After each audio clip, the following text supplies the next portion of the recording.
Do you feel like there is so much incompetence in the world? What if I told you that the business world has been structured in such a way to maximize the incompetence? You not actually believe you. If you don't believe me, just check out these examples of just random signs that I have collected. I mean, some of these signs are really funny. How do you have a door which says "Do not enter"? Like, what's the point of the door then if it is "Do not enter"? Well, that is because the world is designed to maximize incompetence. Okay. What do you mean the world is designed to maximize incompetence? Let me tell you a story. Right? Okay. Imagine a mid-sized company or a big company, any company, right? And people are working there. Hopefully. And the ones who are doing a good job at what they do, what happens to them? They get promoted, they get raises. They get promoted. Are they doing the same job now after promotion? No, they're doing a different job. Yeah. Yeah. Now, suppose they do a good job of the new role. Okay. Then what happens? Promoted again. Right. So every time they get a new role. Correct. And they're doing a good job. Yes. And they get promoted. Correct. Now, let's say that they land up in a role that they are no good at. Right. They don't get promoted.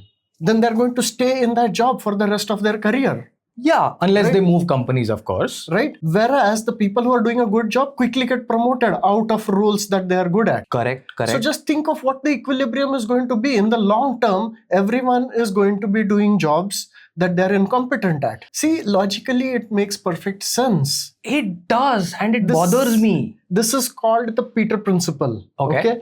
Peter, the guy who came up with this idea, has written an entire book on it. And the principle itself is called, in a hierarchy, every employee tends to rise to his level of incompetence, right? Okay. In time, every post tends to be occupied by an employee who's incompetent to carry out the duties, right? Yes. And this happens even in smaller places, right? Imagine that there is a garage where you take your car. Right? This is what Peter first noticed. And there was a mechanic who was an excellent mechanic. Right? Okay. So at some point, he got promoted to be a supervisor of other mechanics, right? Okay. So now he's no longer doing the actual mechanical work that he is extremely good at. Yes. And he's supervising other mechanics, which requires different set of skills. Yes. And he was terrible at that job, right? And then just everything got worse. Yeah. So you've lost a good mechanic and you've gained a very bad supervisor. Right. Yeah. Same thing happened at Microsoft, right? In the early 2000s. Yeah. Bill Gates retired. Yes. Bill Gates had taken Microsoft to heights, right? It had become the most powerful company in the world. It had. He retired. At that time, Steve Ballmer was the COO of Microsoft. Excellent salesperson. Yes. Right? It was the Gates and Ballmer team that brought Microsoft where it was, right? Yeah. Except that Ballmer turned out to be a pretty bad CEO. Yes. Right? Legendarily bad CEO, if I remember. For the next 10 years, Microsoft did pretty badly, right? They missed the mobile revolution, they missed the cloud revolution, and only after Satya Nadella took over did Microsoft recover. Right? Yeah, true. That is very, very true. What an example. Yeah. All right. But it seems to me like these are two isolated examples that you've given as proof. Yes. So what we do here on this channel is that we don't look at just isolated examples. Right? Yes. We want data. And in 2018, there was research across 214 American businesses. Okay. And they looked at how promotions were done and what were the results. And what it showed was that across the board, employees were promoted based on their success in the current role. Makes sense. And not based on potential in the new role. Okay. Okay. This sounds completely normal to us, but think about it. It is not normal, right? Not just that, but the data also showed that they are more likely to perform poorly in the new role, and that this leads to considerable costs to the business. Right? Okay. And this is simply because, you cannot evaluate somebody based on how they will perform in the new role. Aha, right? You can evaluate them. You can give them an evaluation about how they would perform in the new role. Well, that doesn't really work. Okay, this is covered in Peter Principle, the book. Okay. And what they point out is, one is that either you can do aptitude tests. Okay. Right? Yeah. But here is the problem, right? Usually when a person comes in, and if there's a kind of company that does aptitude tests, right, they will directly put the person in the role that they have the most aptitude for. And from this point, the person has nowhere to go but roles they have less aptitude for, right? Where can you go? But more importantly, usually they don't do tests like this, right? Right. The Okay. evaluation is done by managers and other senior people in the company. Correct. And usually these are people who are already incompetent because of the Peter principle. Right? Okay. Most importantly, the most important skills in a business cannot be tested, right? Stress management, decision making under pressure, decision making with incomplete data, yes, grit and determination, right? There is a famous study by Daniel Kahneman who won the Nobel Prize, right? It is called the illusion of validity. Okay. In Israeli military, they studied, there was a 2-week very intense boot camp for soldiers to decide who are officer material. Okay. And then much later, they looked at how these people did in their actual career as officers. Right. And there was no correlation. What? Right? Okay. So forget a 1-hour interview or a 2-hour test. A 2-week intense 24-hour army boot camp wasn't good enough to tell who is going to be a good leader and who is not. Okay. And there is lots of data, similar data from say Google, which has looked at various things in a candidate at the time of coming into Google, and then how they performed a few years later inside Google. Again, very little correlation between the candidates' qualities and their actual performance. So there is a problem. This reminded me of actually something that I read in a book called Grit. The author is Angela Duckworth, and she ran a similar study, but in West Point Academy for Marines. So that book is very interesting. I'm not gonna give you any spoilers, but do go read that book. But here is my question: the person who wants to get promoted, or the person who's capable of handling that new role, they themselves know their qualities, right? So they can upskill and they can probably get good at it. I mean, let's take it in 2 parts, right? Okay. One is before they start the role, they don't even know what is really required in that new role. True. True. But that's not the real problem, right? Like you said, after they start doing the role, 6 months later, if they realize that they are incompetent at this role, they should get out of that role. I think that's what you're saying. Kind of. Doesn't work. No? Because of the Dunning-Kruger effect. Right? Ooh, the people who are incompetent at their role do not know that they are incompetent, right? Yeah. They do realize that something is wrong. Like everything sucks. Yeah. More than it used to suck before they took over. Yeah. How do they explain this? They blame someone else. Absolutely. They think the organization has changed because of the incompetence of all the new people coming in, right? Just think of everyone blaming Gen Z for the problems of the company and the world and the country and all of that, right? You're going to piss off a lot of managers in this episode, and I am here for it. I'm loving it. See, a different question you could have asked is why doesn't somebody help them become more competent? Right? That is what I was going to say. Yeah, who's going to help them? That person is also incompetent at that, and incompetence plus incompetence equals incompetence. Right. Yes, I mean, they have risen to the level of incompetence, but here is what I was also thinking, that they might be on the growth path, so they might actually be competent at the job. But overall, what it seems to me is probabilistically, they are more likely to be incompetent than competent. But can we avoid this by, say, refusing the promotion? I probably know I'm not going to be good at it. Like, for example, I know you are an individual contributor. You haven't gone into management. In fact, I did go into management, and after 6 months, I said, you know what? I'm not good at this. I'm not enjoying this. And I went back to being an individual contributor. There you go. Yeah. So the question is, can everybody do this? Well, this is a bad idea. Okay. One is, of course, that you do need people at the higher levels. True. And if everyone refuses promotions, the only people who don't refuse promotion will be the even more incompetent people. Ouch. Right? So you do need to do this. True. But the other bigger problem is that this is a very bad idea for your career. Okay? Okay. Because if you do this, it signals a lack of ambition. So you risk being sidelined forever. Right? And how are you going to grow? I mean, this is also a financial disadvantage. And the book actually says this. Do not do this if you're married. Okay. Right? So, it's right. The book is absolutely right. He's right.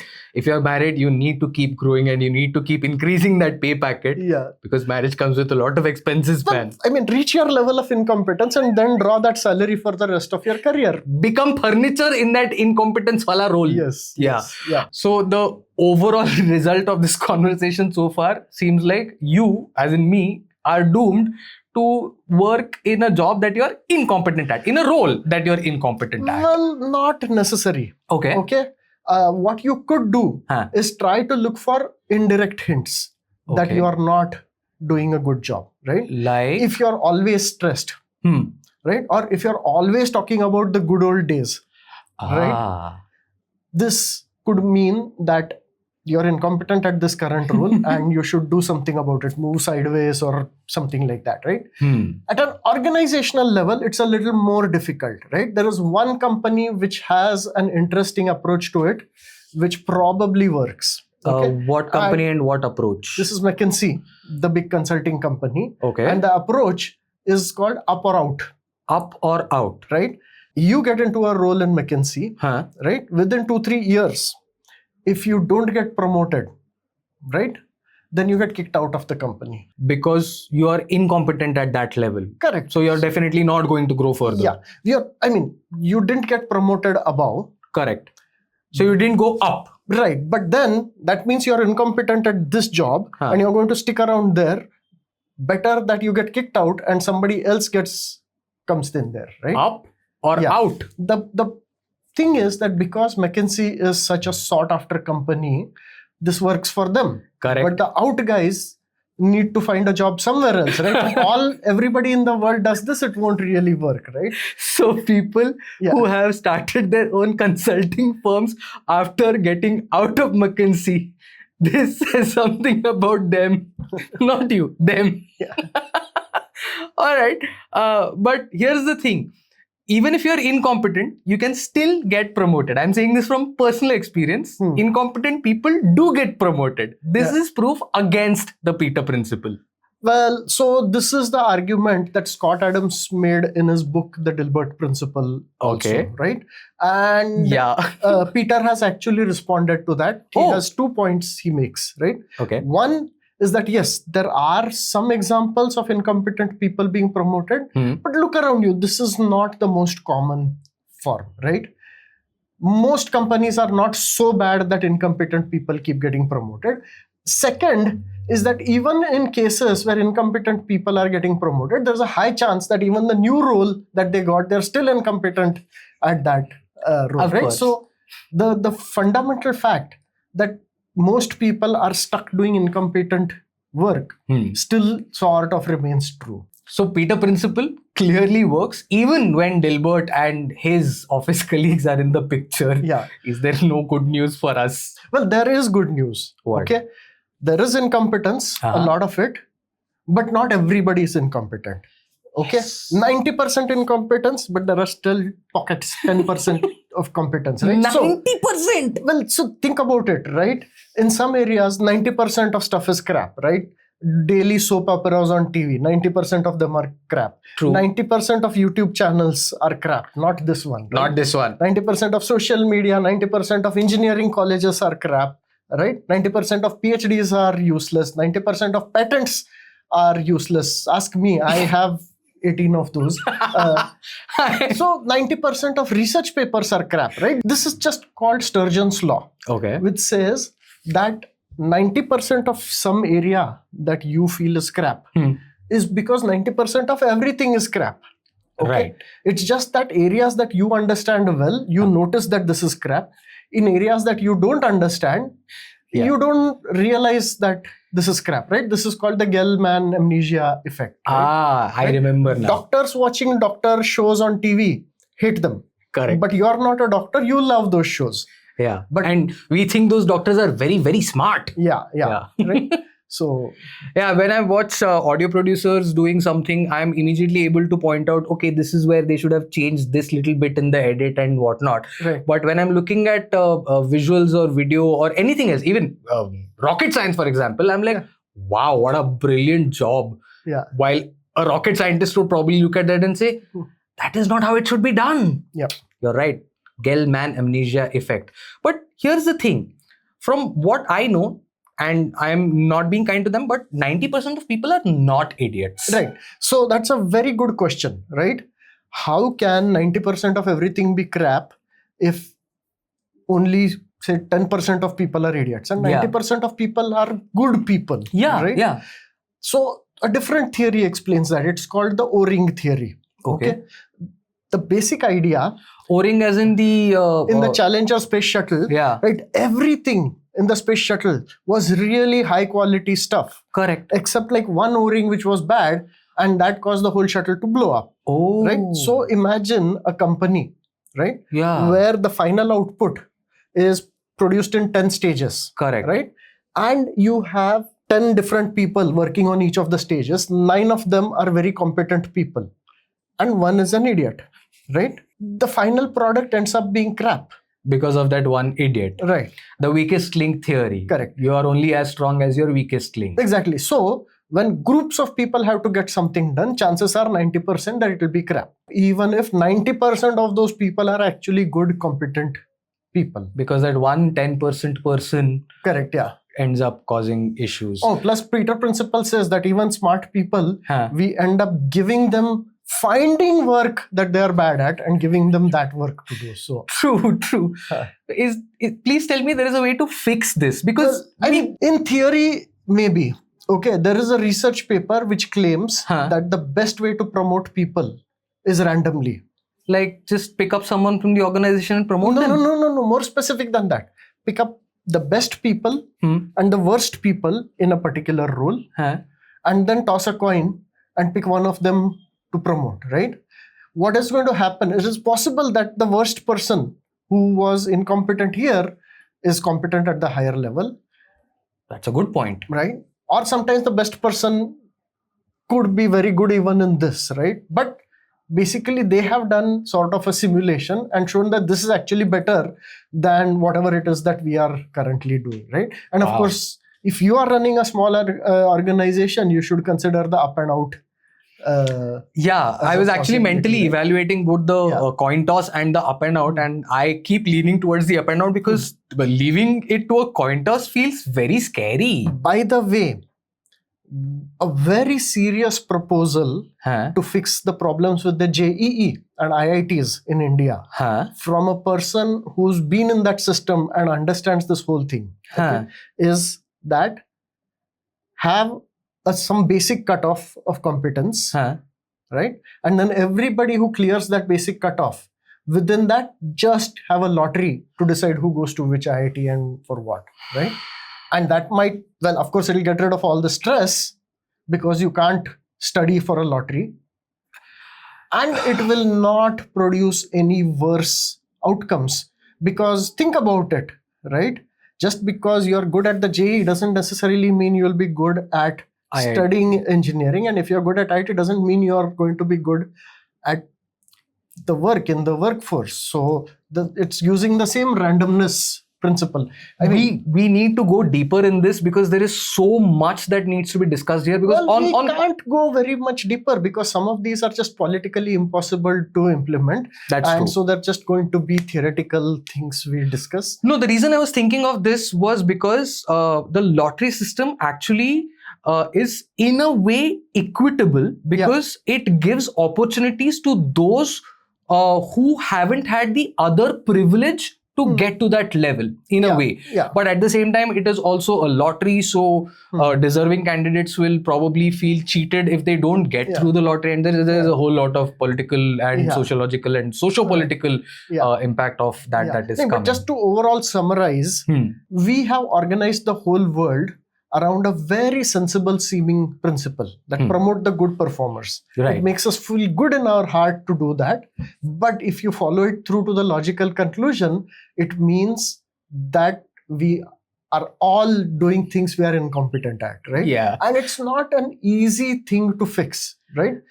At an organizational level, you could do up and out, you could do some randomness, but these are difficult to do in our current culture, right? At Correct. a personal level, you could maybe do something about it. Okay. Look for hints that you are incompetent at your job, and then either try to learn and fix it or do something else. Step back like Step you back, did right? back into IC. We should not lose hope, right? If you look at the world around you, just there being only 10% of competence in the world is still enough to keep the world afloat, to keep it, getting better every year. We have done an episode about this, about how the world is getting better. Check it out. Yeah, the world is getting better, and we are going to try and make it even more better. I know that's grammatically incorrect, but I will stand by it. I'm not incompetent at grammar because I'm not. Srikant, Naveen, Future IQ.